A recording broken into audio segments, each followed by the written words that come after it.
Mes amis, je suis avec Michel Paton. Vous le connaissez pas, Michel, vous m'en voulez pas si je dis au public que vous n'êtes pas forcément une figure très notoire, notable. En revanche, vous avez joué un rôle très important et en fait, je voulais vous interviewer parce que nous allons entamer une série d'interviews en profondeur sur l'histoire de la Ve République et sur l'évolution de la fabrique du consentement, on va l'appeler comme ça par commodité, parce que tout le monde aujourd'hui se dit mais les élections sont truquées, on a le choix entre un ticket qui est fabriqué à l'avance, le parti majoritaire contre le parti minoritaire, le bloc conformiste contre le bloc extrémiste, on peut les appeler de différentes façons. Les gens sont frustrés aujourd'hui parce qu'ils ont le sentiment que les élections sont manipulées et c'est un sujet essentiel de confiance dans la démocratie. Et je voulais vous interviewer parce que vous avez été témoin, on va y venir petit à petit, mais vous avez été témoin de la vie de la Ve République. Votre vie politique, d'une certaine façon, a commencé sous Valéry Giscard d'Estaing. Et en réalité, Valéry Giscard d'Estaing vous a repéré dans certaines conditions. Et je voulais que vous nous en parliez et que vous nous parliez des campagne électorale sous la Ve République telle que vous les avez connues.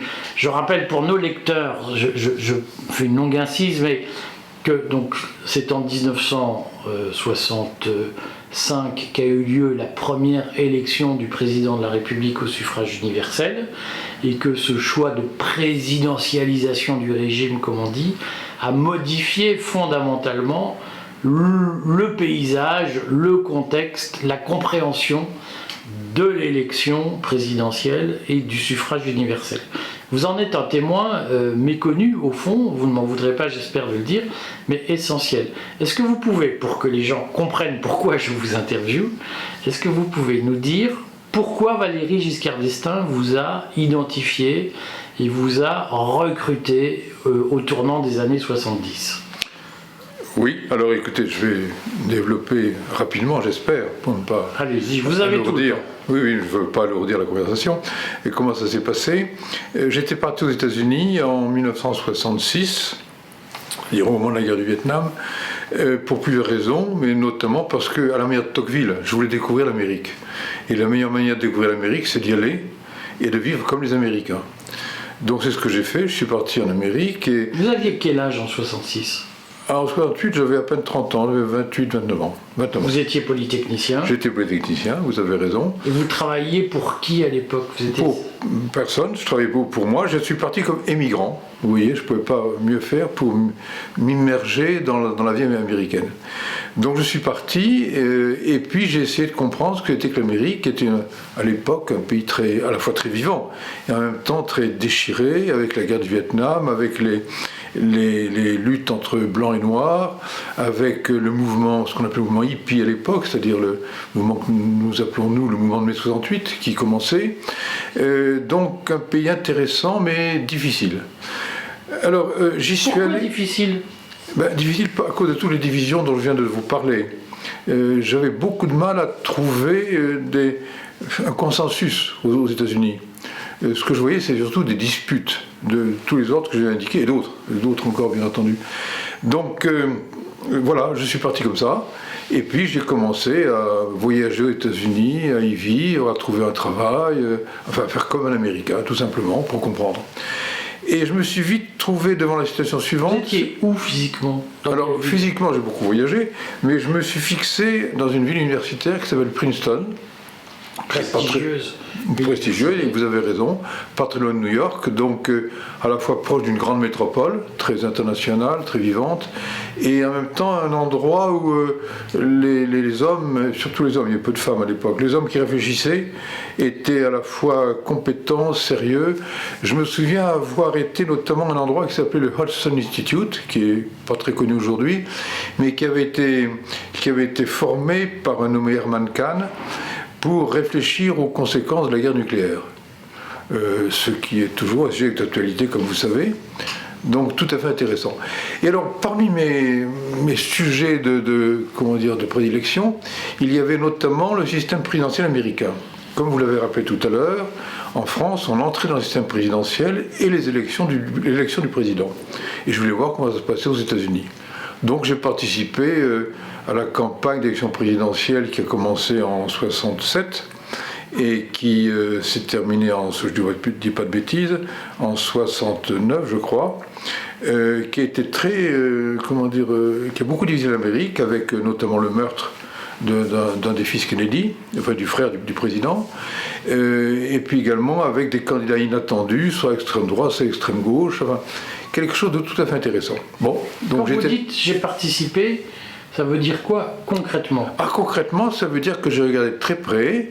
Vous étiez dans les équipes de campagne? J'étais dans les équipes de campagne, équipe locale d'une part, pour voir comment la démocratie américaine fonctionnait. À Princeton?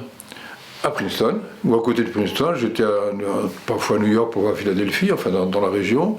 Et puis également en essayant d'avoir des contacts des états-majors, et notamment celui de Robert Kennedy, qui m'intéressait le plus, à tort ou à raison, mais ça n'a pas été jusqu'au bout, comme vous savez. Pourquoi il vous intéressait le plus?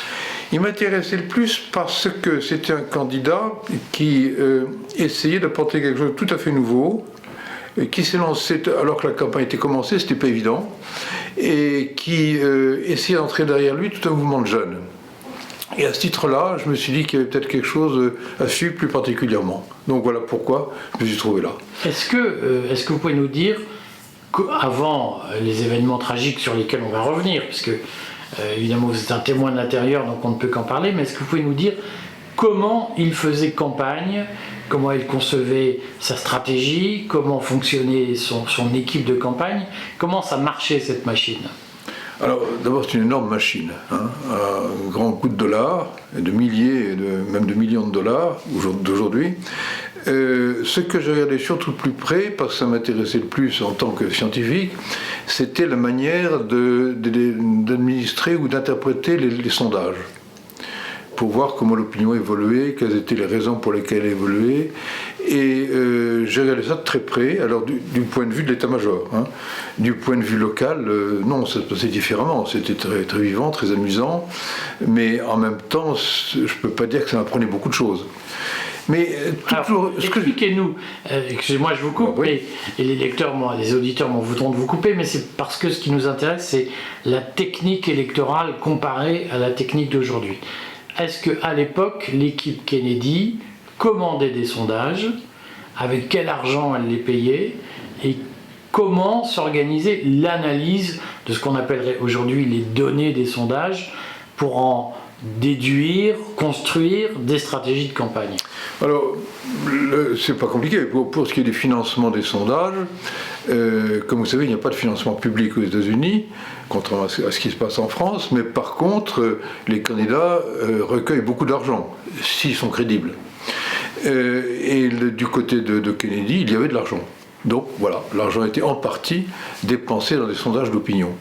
En ce qui concerne l'analyse de ces sondages, il y avait une équipe spécialisée là-dedans, formée de politologues, de statisticiens, de diverses spécialités. Une équipe de combien de personnes? Pas trop nombreuses. Pas trop nombreuses, 7 ou 8 peut-être. Je parle des gens qui travaillent à temps plein, ou presque. À l'analyse? À l'analyse, oui, pas plus au maximum une dizaine.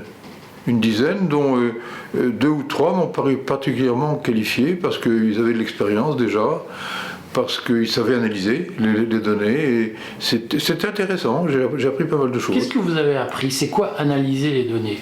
Analyser les données, ça veut dire qu'à partir des sondages d'opinion, vous essayez de savoir quels sont les grands courants qui traversent l'opinion et comment vous pouvez avoir une influence sur ces grands courants.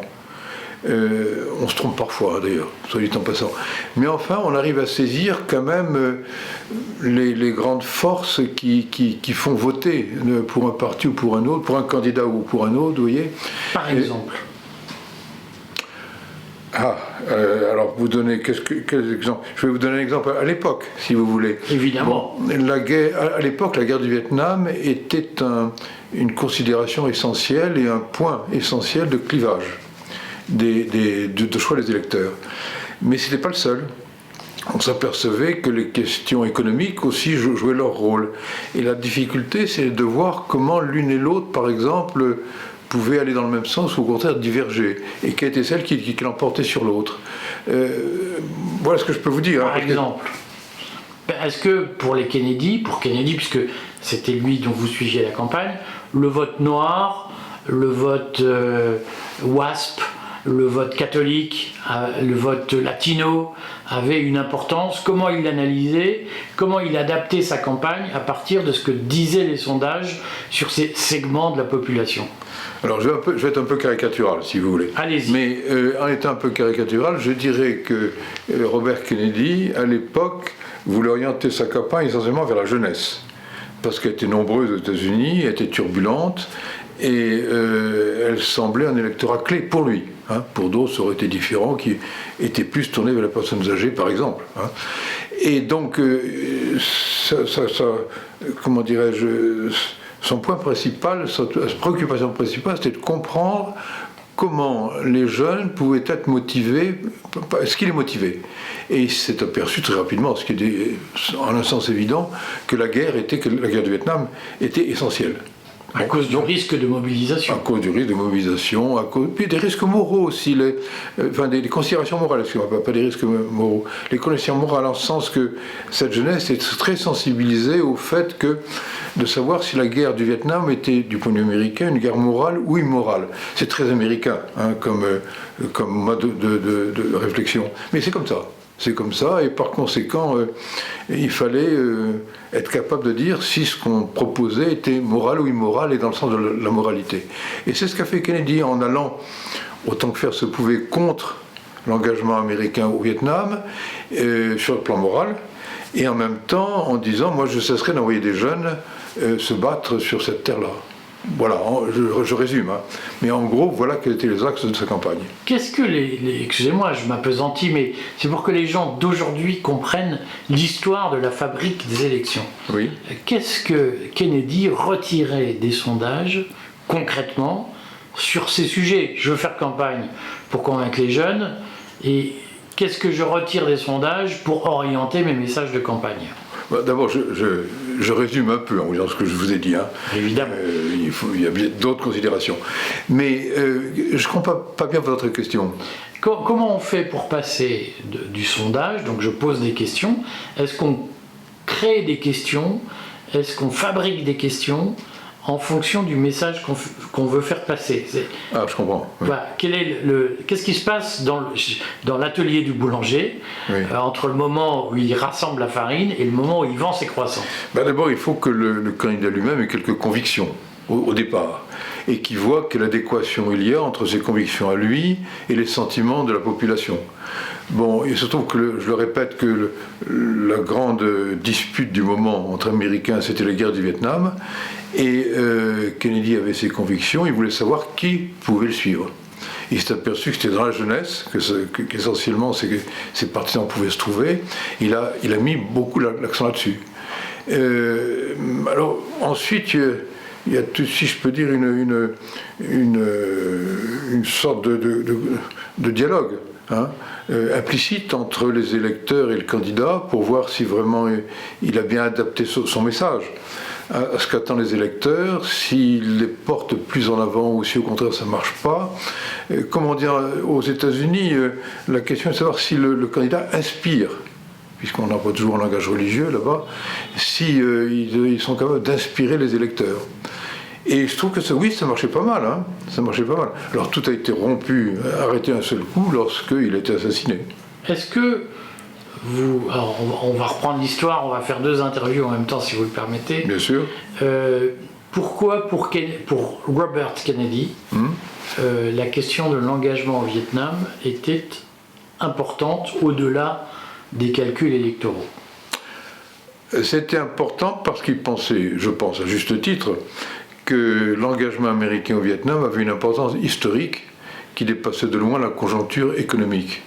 Et que par conséquent, c'était ça le premier problème à traiter. Et c'est la raison pour laquelle il s'est lancé. C'était vraiment une vision politique, de haute politique, je crois. C'est comme ça que j'ai compris. Est-ce que... alors la question est délicate parce qu'elle mélange plein de choses, vous le savez, plein de débats. Est-ce que dans les États-Unis de 1967,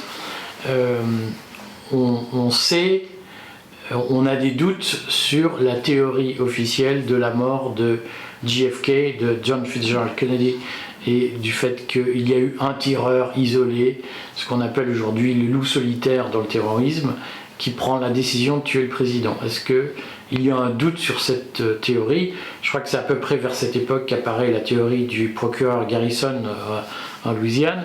Est-ce qu'il y a un doute? Est-ce que vous, dans le staff de campagne de Robert, vous avez un doute sur la théorie officielle de la mort du frère de John Fitzgerald, l'assassinat du frère est l'acte d'un tueur isolé? On n'a pas de doute. On n'avait pas de doute, on n'en parlait même pas. Pour nous, il était évident que la thèse officielle était la vérité. Et c'était vrai pour Robert Kennedy lui-même.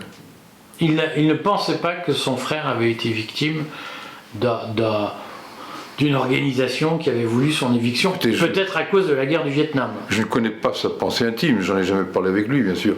Mais à ma connaissance, non. Il n'y a jamais eu de doute là-dessus. Comment vous expliquez l'assassinat de Robert aujourd'hui? Vous me posez des questions qui sortent de ma compétence. Mais, oui, mais c'est justement pour ça que c'est intéressant. Voilà, il a été assassiné, je pense, par un individu isolé, mais dans un contexte effectivement de récrimination contre la politique qu'il menait, la politique intérieure, notamment sa politique de rapprochement racial. Je ne peux pas en dire beaucoup plus.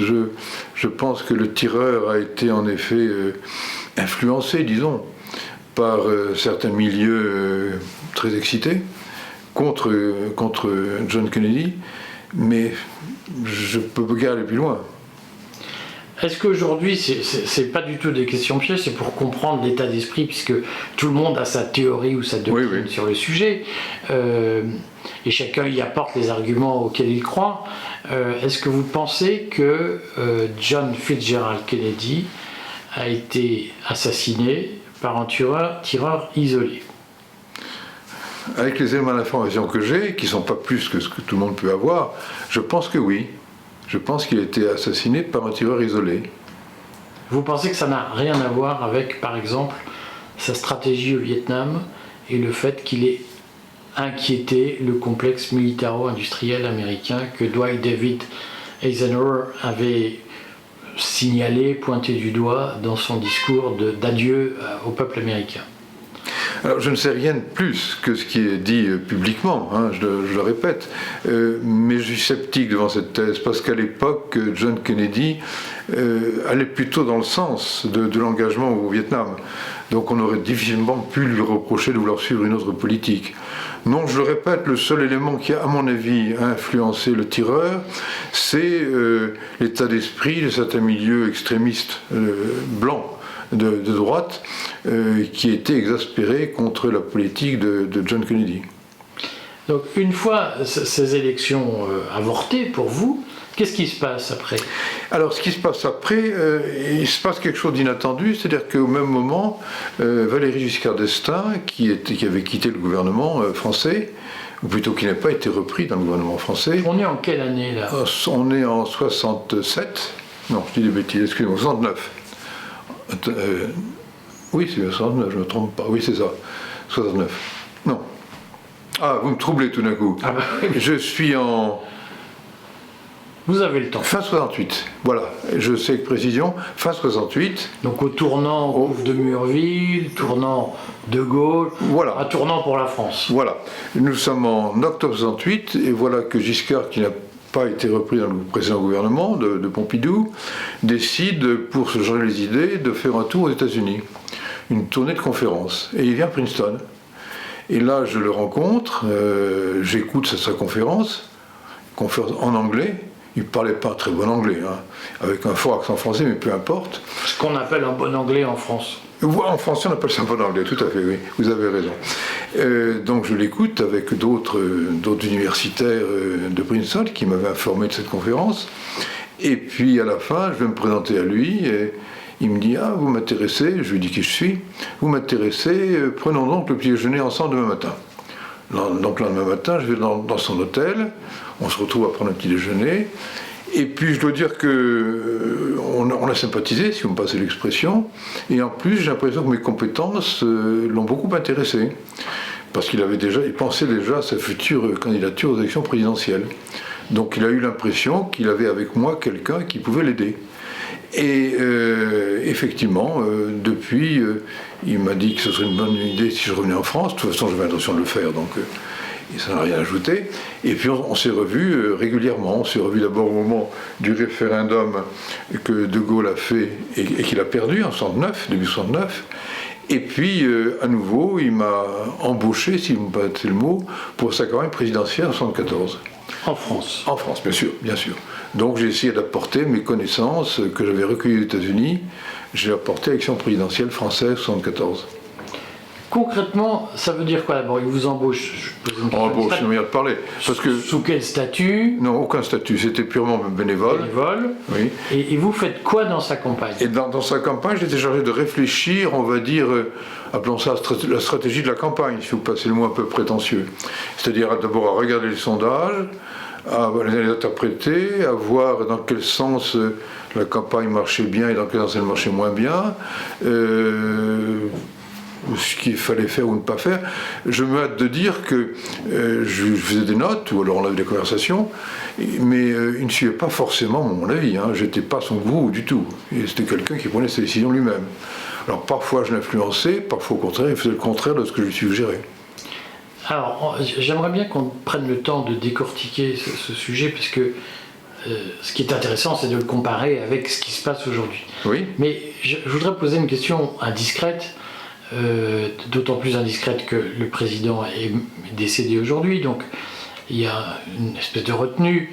Mais est-ce que le bonhomme Valéry Giscard d'Estaing vous impressionnait personnellement à l'époque? Est-ce qu'il y avait ce rapport d'admiration ou en tout cas d'impression vis-à-vis d'un candidat à la présidentielle?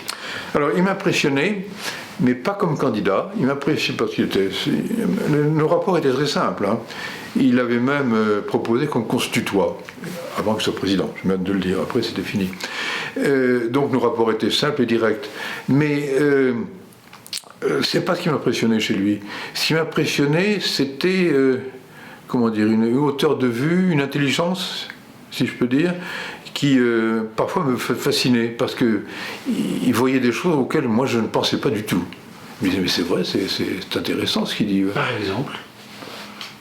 Sur la situation politique française, sur l'évolution des événements, la vie des partis politiques.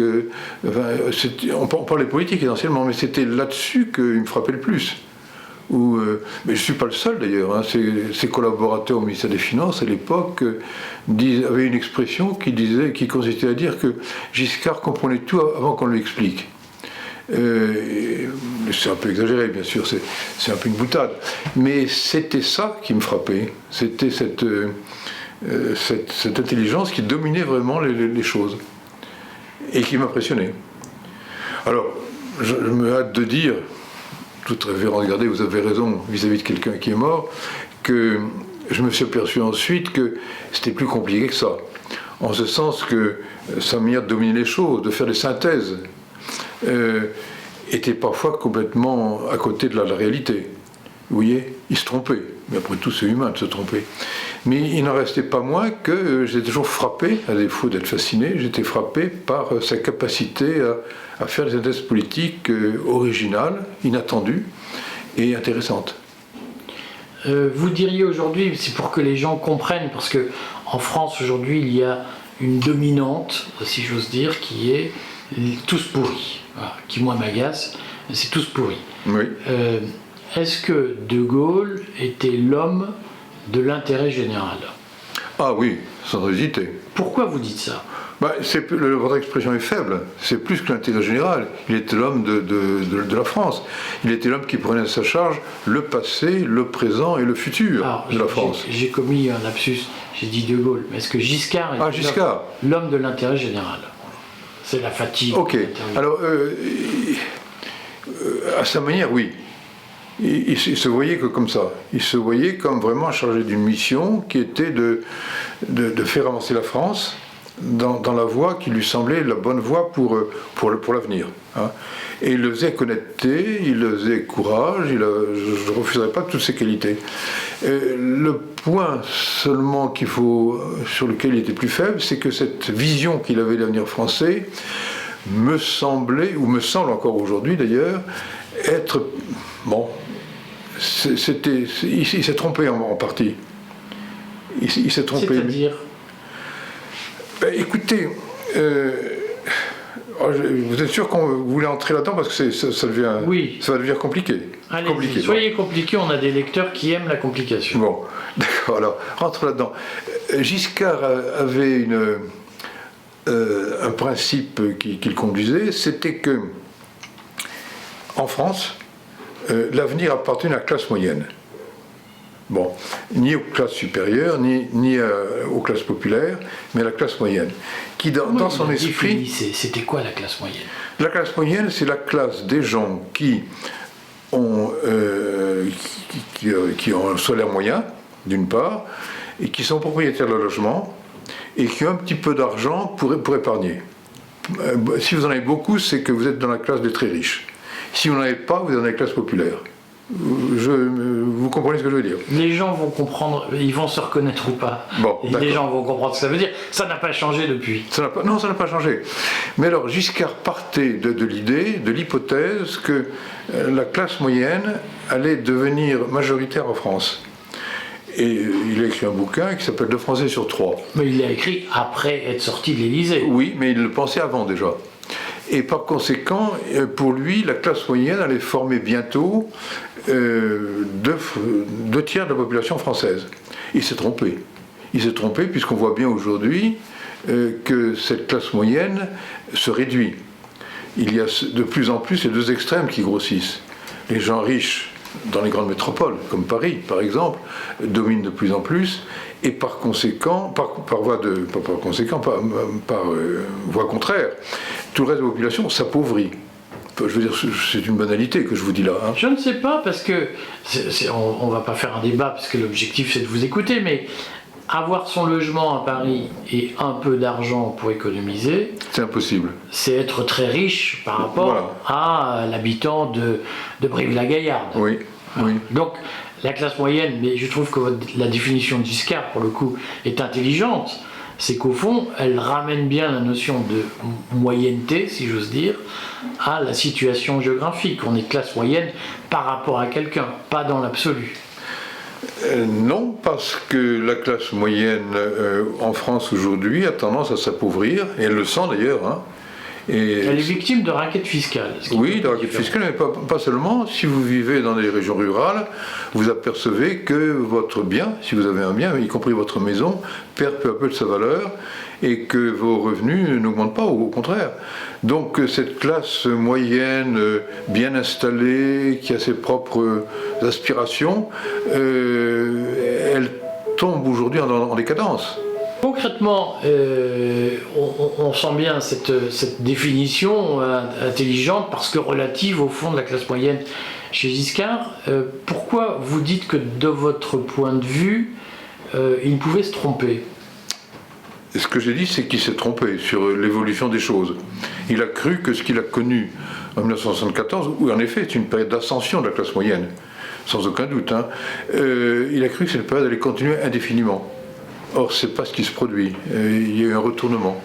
Retournement qu'on peut dater, hein, retournement qui s'est fait petit à petit, mais qui s'est accéléré, notamment avec la crise financière de 2008, qui a été, de ce point de vue-là, un événement historique, qui est venu des États-Unis et qui s'est propagé en Europe, comme vous savez. Mais peut-être qu'il y a des... On reviendra sur la classe moyenne après.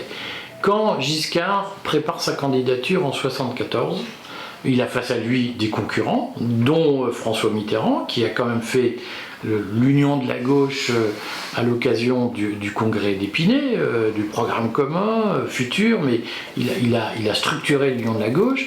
Il y a Chaban-Delmas, qui est dans le coin, si j'ose dire, dans les parages. Et Giscard d'Estaing apparaît à l'époque comme un jeune challenger, parce que n'oublions pas, il est encore très jeune. Qu'est-ce qui fait qu'il choisit de vous recruter? Qu'est-ce qui fait que sa campagne est moderne, au fond, et va entre guillemets, casser la baraque par rapport à celle de ses concurrents ou opposants? Parce que sa pensée est plus moderne que les concurrents que vous avez cités. Mitterrand, on est resté au mythe du Front populaire de 1936, et c'est pas vrai. À l'époque où, en 1974 déjà, c'était une notion dépassée. Et lorsque Mitterrand a voulu l'appliquer en 81, il a échoué. Ça n'a mené nulle part. De même, le gaullisme, représenté par Chaban-Delmas, avait eu son heure de gloire, incontestable, mais ce n'était plus ce que la France attendait. Mai 68 était passé par-dessus. Et donc, c'était autre chose. Et Giscard a très bien senti que l'opinion publique française attendait autre chose. Et il l'a incarné. Alors il l'a incarné plus ou moins bien, mais et puis les forces du passé étaient encore puissantes. Hein. Le programme commun, l'union de la gauche, ça restait quelque chose de très puissant, on l'a vu. Hein. Mais Giscard a bien senti dans quel sens allait l'histoire. Est-ce que dans la technique électorale, pour utiliser cette expression, est-ce que dans cette technique électorale, Giscard fait un usage que les autres candidats ne feraient pas ou n'eussent pas fait, des sondages d'opinion, des techniques d'analyse des données, ce qu'on appellerait aujourd'hui les data? Est-ce que en vous recrutant notamment, il prend une avancée, une avant-garde technologique par rapport aux autres? Ah oui, oui je crois. D'autant que, alors une petite confidence, pour ceux qui nous regardent, c'est que Giscard a eu l'idée, que je n'ai pas eu moi d'ailleurs, de faire venir un ou deux consultants américains, politologues si vous voulez, et qui m'ont assisté. C'était une bonne idée, mais c'est pour bien montrer qu'il allait de l'avant et qu'il n'y avait rien d'équivalent, par exemple, dans l'équipe de campagne de Mitterrand ou dans celle de Chaban. Alors, c'est essentiel ce que vous dites. Vous croyez? Oui. Donc, est-ce que vous pouvez nous préciser le rôle que vous jouiez dans cette campagne, concrètement, et concrètement en quoi ces consultants américains ont apporté quelque chose à la campagne du Giscard qui manquait aux autres? Alors, en ce qui me concerne, moi, je vous l'ai dit, mais je peux le répéter, c'est que mon rôle consistait, à partir des sondages d'opinion, à voir dans quel sens allait l'opinion publique, à essayer de déterminer quels étaient les thèmes de campagne et qui avaient du succès notamment auprès de la jeunesse, parce que Giscard donnait beaucoup, et ceux qui ne marchaient pas.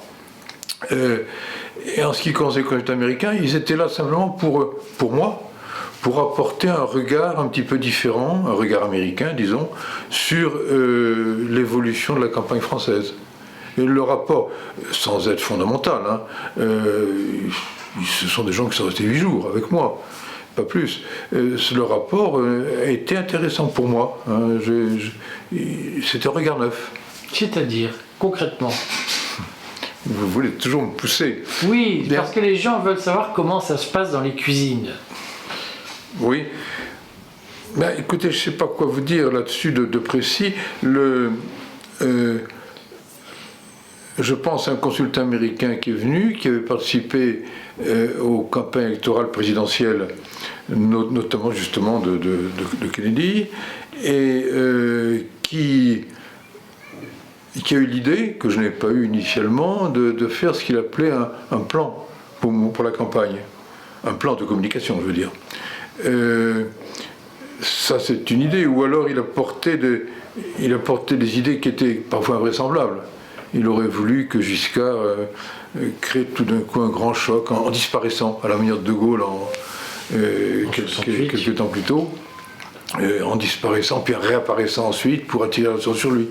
Bon. Ça, attendez, parce qu'en fait, vous ne mesurez pas rétrospectivement la puissance de ce que vous nous dites, mais est-ce que la notion de disparaître et de réapparaître, comme Justin Trudeau, c'est peut-être pas Justin, l'actuel Trudeau oui, c'est du Canada, c'est Justin, comme il a fait notamment au moment des convois Canada, il disparaît puis il revient, de temps en temps on voit Macron qui disparaît et qui revient. Est-ce que ça, c'est une technique éprouvée pour faire de la popularité selon les consultants américains? Non, enfin, ils le font peut-être, hein, mais c'est pas une idée que j'ai retenue. Ça serait apparu comme une pâle copie de ce que De Gaulle avait fait en mai 68. Et puis c'est pas une copie, c'est pas non plus quelque chose qui est pratiqué par les candidats américains à l'élection présidentielle. Pourquoi ils l'ont proposé pour Giscard alors? C'est une idée qui est venue comme ça, je sais pas. Enfin, je l'ai pas retenue en tout cas, cette idée. Est-ce que c'était des consultants McKinsey? Non, pas du tout. Non. Des consultants indépendants, spécialisés dans les élections, et notamment l'élection présidentielle. Non. C'était vraiment des gens qui s'y connaissaient. Qui s'y connaissaient à la manière américaine, hein, je précise. Le plan de campagne, donc, nos auditeurs ne sont pas troublés par la douce mélodie pianistique qui accompagne, c'est une voisine qui joue, mais c'est un plaisir. En quoi consistait le plan de campagne que vous avez déduit des conseils qu'ils vous ont donnés? Alors, il n'y a pas eu de plan de campagne à vraiment parler, en ce sens que le plan de campagne était dans la tête de Giscard, et nulle part ailleurs. Donc j'aurais pu faire ce que je voulais, il ne m'en empêchait pas, mais ça ne l'engageait pas. Et ça n'engageait pas non plus son état-major. Ce qui s'est passé simplement, c'est que nous avions une réunion de l'état-major de campagne pratiquement tous les matins, et chaque matin... Avec Giscard? Non, sans Giscard la plupart du temps. C'était qui l'a dirigé? Eh bien, c'était un préfet qui était directeur de campagne, qui avait été recruté parce que c'était un bon organisateur. Moi, j'intervenais, je le répète, comme conseiller en stratégie, disons, pour employer ce terme. Et donc, j'intervenais, on m'écoutait volontiers, mais ensuite, c'était les indications de Giscard qui étaient suivies, et c'était normal.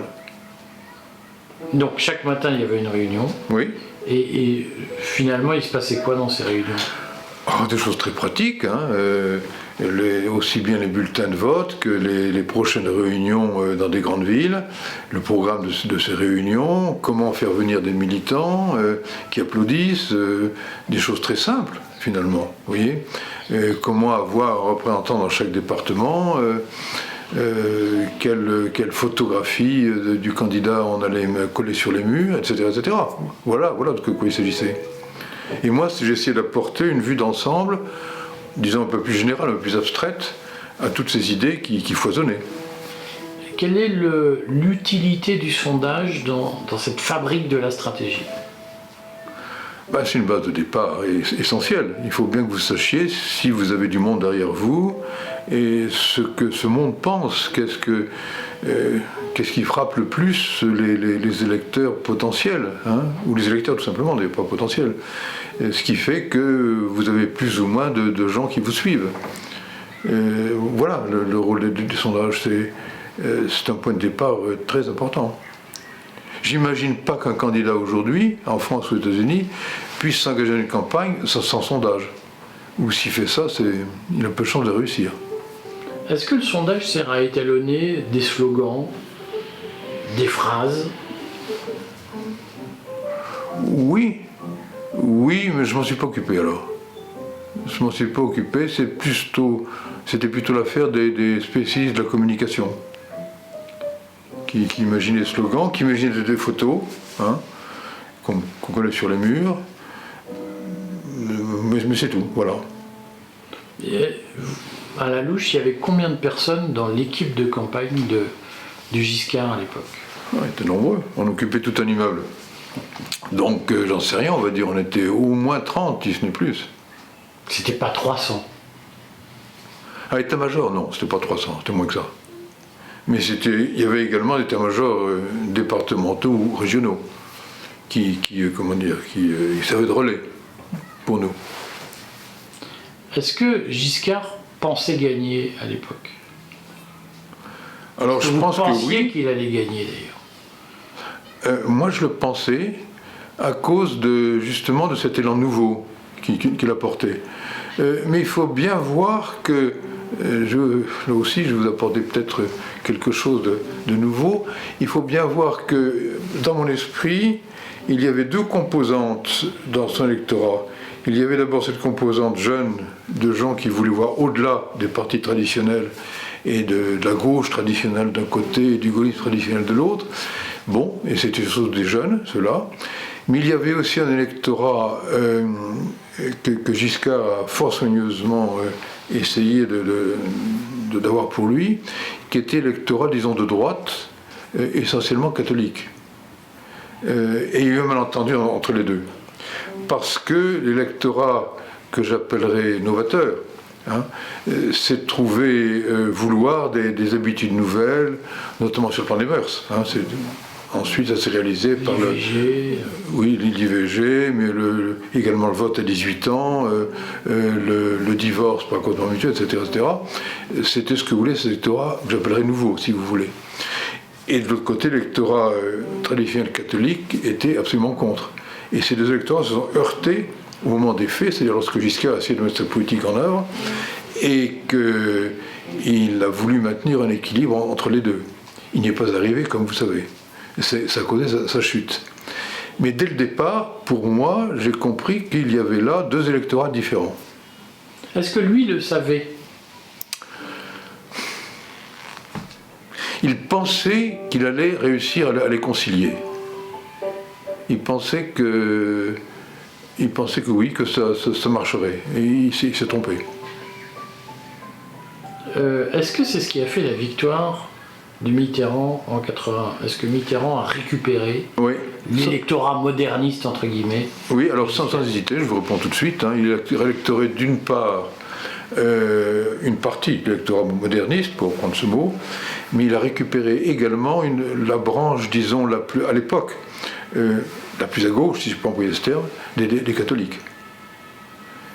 C'est à cause de ça qu'il a gagné. Ça, les sondages le prouvent. J'ai vu ça de près. Les sondages prouvent que c'est grâce à ça qu'il a été élu. Sinon, il ne l'était pas. Est-ce qu'en 81, vous avez fait la campagne du 81 avec Giscard ? Alors, non, je n'ai pas dirigé la campagne.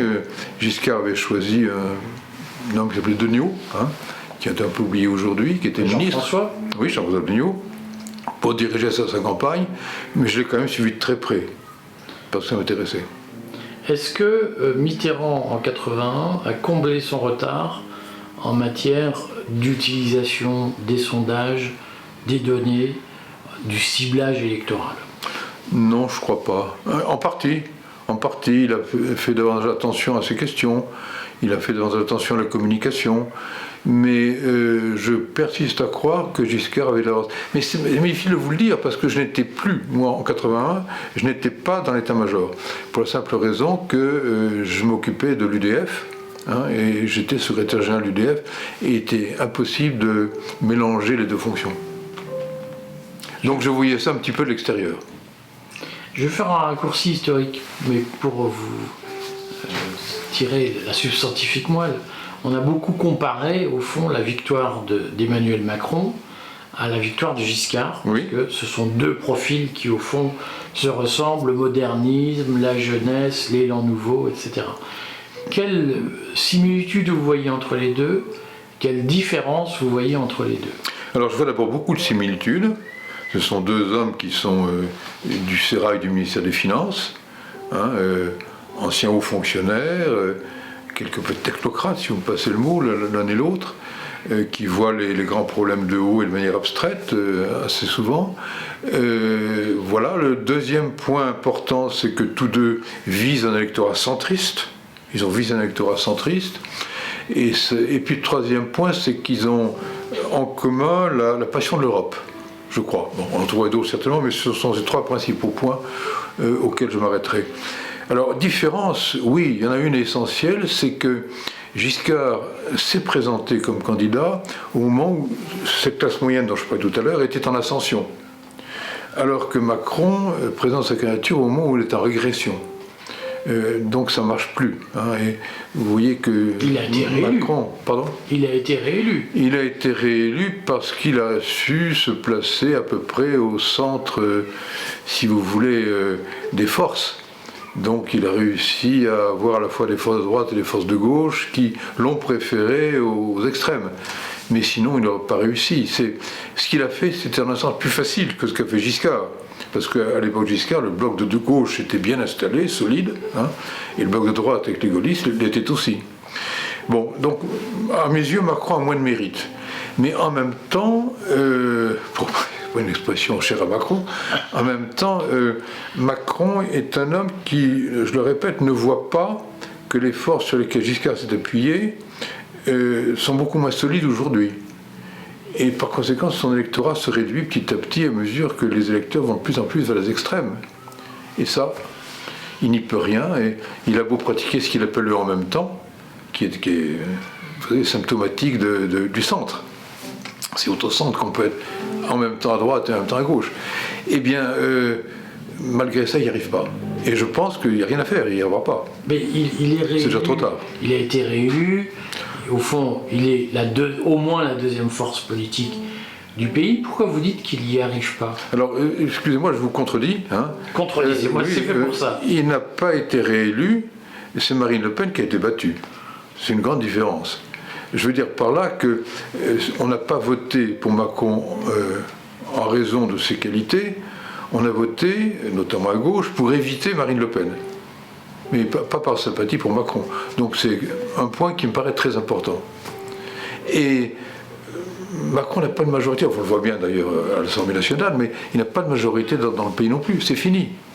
L'électorat qu'il vise, je le répète, hein, c'est l'électorat, disons, de classe moyenne supérieure, vivant dans les grandes villes françaises, notamment à Paris, et puis maintenant devenu plutôt âgé. Il n'a pas la jeunesse pour lui, c'est fini. C'est fini, alors que Giscard avait de la jeunesse pour lui, une partie de la jeunesse pour lui. Mais est-ce qu'en 78, quand Chirac sort du bois, quand Raymond Barre arrive au pouvoir, est-ce que Giscard a encore une majorité réelle dans le pays? Ah oui, tout à fait. La meilleure preuve, c'est qu'au moment de l'élection européenne de 79, un an après, en 78, il avait la majorité, et en 79, lorsqu'il a lancé Simone Veil dans la campagne européenne, Simone Veil est arrivée en tête, très nettement, hein, bien avant Chirac et bien avant Mitterrand, qui dirigeaient leurs listes respectives. Non, il y avait une majorité, cette majorité a été perdue, on va dire en gros entre 79 et 80. Et comment vous l'expliquez? Pour les raisons que j'ai dit tout à l'heure, alors ça a été progressif, hein, mais il a perdu d'une part son électorat catholique, en partie tout au moins, hein, et puis d'autre part, la période de Raymond Barre est une période de consolidation. Je ne juge pas ce qu'a fait Raymond Barre, mais simplement l'élan que Giscard avait essayé de donner à son septennat a été perdu de vue à l'époque de Barre. Je me suis non pas heurté, mais il m'est arrivé d'être en contradiction avec Barre, justement, sur ce qu'il faisait. Mais toujours est-il que l'électorat, disons, qui était, appelons-le progressiste, pour reprendre notre expression, a lâché Giscard à ce moment-là, et se retrouvait chez Mitterrand. J'en reviens quand même à mes marottes, parce qu'il y a une énigme aujourd'hui, c'est en effet la capacité, je vais appeler ça le bloc majoritaire. De temps en temps je dis le bloc conformiste, la capacité du bloc majoritaire à créer un second tour centre contre extrême. Mécanique dont Giscard, comme vous l'avez dit, n'a pas bénéficié et qui, d'une certaine façon, a causé sa perte. Est-ce que vous pensez que des techniques comme l'utilisation des sondages, des datas et de ce qu'on peut aujourd'hui en déduire, notamment en utilisant les réseaux sociaux, est-ce que vous pensez que ces techniques permettent à un Macron, qui est l'héritier des techniques Obama, des techniques Bannon, des techniques Trump, pour utiliser l'opinion, pour ne pas dire la manipuler, est-ce que vous pensez que ces techniques permettent aujourd'hui de fabriquer un consentement pour un candidat majoritaire seul face aux extrêmes? Vous savez, les techniques, à mes yeux, hein, elles ne marchent que dans la mesure où elles s'appuient sur des réalités électorales, en l'occurrence, des réalités de ce que pensent les gens. Sinon, c'est difficile. Alors, est-ce qu'on peut manipuler l'opinion? Aujourd'hui, oui, dans certaines mesures. Mais comment on fait? Les campagnes de presse, bien faites, hein, arrivent à tromper, mais ça ne dure pas. Hein. Ce n'est pas durable. Et un candidat qui se ferait élire sur des mensonges ou des approximations, je veux bien la rigueur qui... Macron, par exemple. Oui, en un sens, oui, c'est vrai. Mais s'il se fait élire, ça ne dure pas. Et ensuite, il se retrouve dépourvu de toute assise de crédit. On ne peut pas conseiller ça à un candidat. C'est pour lui prendre le vin. Il est content parce qu'il est élu. Mais ça s'arrête là. Après, que de difficultés. Il ne gouverne plus. Est-ce que le fait, après j'arrête de vous torturer, mais c'est pour que les gens... Vous ne torturez pas, non, vous ne torturez pas. Est-ce que le fait de compter sur une presse finalement très cartélisée comme aujourd'hui, avec des patrons de presse qui sont des amis, en tout cas des alliés politiques, est-ce que ça aide à faire campagne? Puisque Giscard, lui, connaissait une époque où la presse papier était très lue, ce qui n'est plus le cas aujourd'hui, où la presse télévisée était au fond très nationalisée, et où la presse papier qui était influente était très morcelée entre des groupes concurrents, des petits groupes. Il y avait de la presse d'opinion. Aujourd'hui, tout ça n'existe plus. Aujourd'hui, il y a un grand bloc de ce qu'on appelle la presse mainstream, que j'appelle le cartel des médias subventionnés. Oui. Est-ce que le fait pour un président de disposer d'un cartel des médias subventionnés comme Macron a à sa disposition, ça aide à manipuler l'opinion? À court terme, oui. À court terme, écoutez, j'en ai un exemple très, très simple, mais vous connaissez aussi bien que moi, qui est la guerre d'Ukraine. En Ukraine, nous avons les télévisions, et puis la presse écrite aussi, mais les radios, mais surtout la télévision, qui ont pris un parti passionné pour la cause ukrainienne, contre la Russie. Bon. Ça a marché un petit peu au début parce que les gens étaient mal informés, parce qu'ils ne savaient pas très bien, parce que en plus on leur disait tellement que c'était le bien contre le mal qu'ils avaient tendance à y croire. Mais on voit bien qu'à mesure que le temps passe, ça marche de moins en moins bien. Il y a une espèce de bon sens populaire, un peu, comment dirais-je, pas très bien fondé, mais qui sent bien les choses. Et qui fait que vous ne pouvez pas tromper les gens très longtemps. Ça ne marche pas. Ça ne marche pas, je crois pas. J'adorerais qu'on fasse une interview longue sur l'histoire de la Ve République, ce qui n'était pas l'objet aujourd'hui, mais je voudrais vous poser quand même une question que tous les gens se posent. Est-ce que vous pensez que, entre la vie politique telle que vous l'avez connue au tournant des années 70, où on était plein d'espérance, et le monde d'aujourd'hui, 50 ans après, où on est plein de désespérance, est-ce que vous pensez qu'on va vers le pire, ou est-ce que vous avez encore de l'espérance? Vous me posez une question difficile, hein. Mais je vais quand même essayer de vous répondre. Vous avez raison, dans les années 70, il y avait un grand optimisme.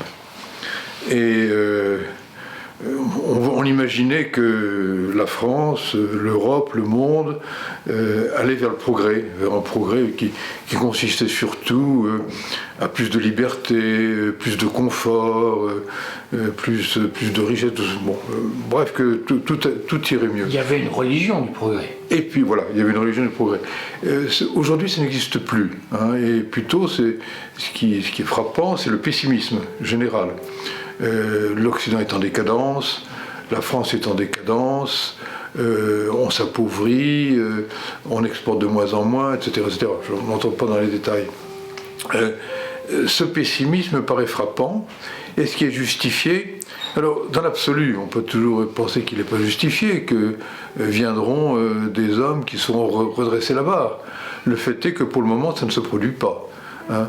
Ni Sarkozy, ni Hollande, ni Macron n'ont réussi. Tous ont échoué. Je ne sais même pas dans quelle mesure ils étaient conscients que c'est une période de décadence. Vous voyez, c'est la même chose pour le voisin. Hein. Je pourrais parler aussi des États-Unis, qui vivent une décadence très profonde.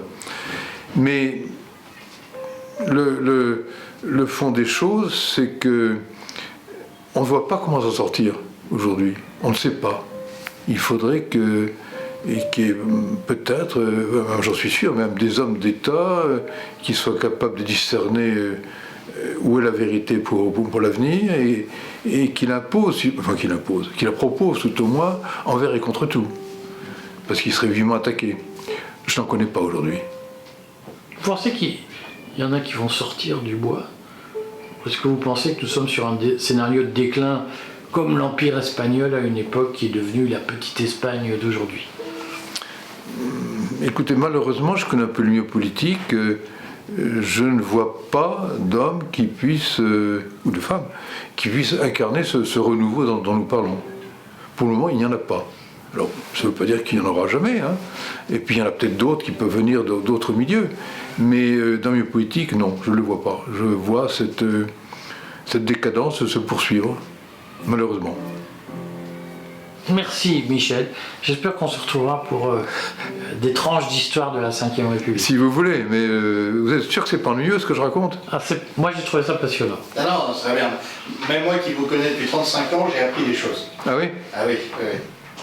Vous entendez la voix d'Édouard Husson derrière moi. Oui, je lui fais confiance. Et je suis d'accord avec lui. J'ai trouvé ça tout à fait passionnant parce que ce qui nous manque aujourd'hui, c'est la fabrique de l'histoire. Oui. Et aujourd'hui, on est prisonnier d'une société de communication où on nous explique on nous explique ce qui s'est passé sur scène, mais les coulisses, au fond, on ne les connaît pas et la révolution dans les coulisses, elle nous échappe. Oui. Bon, bah écoutez, tant mieux. Tant mieux si j'intéresse je sais pas comment dire, ce sont vos clients, vos auditeurs. Vos auditeurs, tout simplement. Nos clients aussi, on est très fiers d'avoir les clients, nous sommes très fiers de vivre grâce à leurs abonnements et de façon totalement indépendante. Merci beaucoup Michel. Je vous en prie, c'est un plaisir. On recommencera si vous voulez. Pour moi c'est facile, hein.